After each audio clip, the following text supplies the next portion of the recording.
दोस्तों नमस्कार। आप लोगों का हमारे YouTube चैनल पर स्वागत है। आज मैं आप लोगों को अनार के पौधे को दिखाने जा रहा हूँ। इस पौधे को आप लोग अपने घर के में लगा सकते हैं। देखिए, अप्रैल महीना चल रहा है। इस समय इतने बड़े बड़े इसमें फल आए हुए हैं।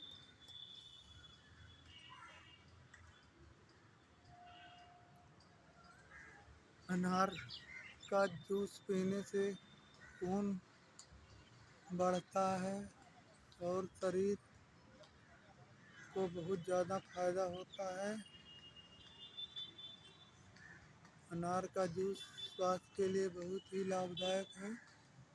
कृपया आप लोग हमारे चैनल को लाइक, सब्सक्राइब और शेयर ज़रूर करिए। पूरा वीडियो देखने के लिए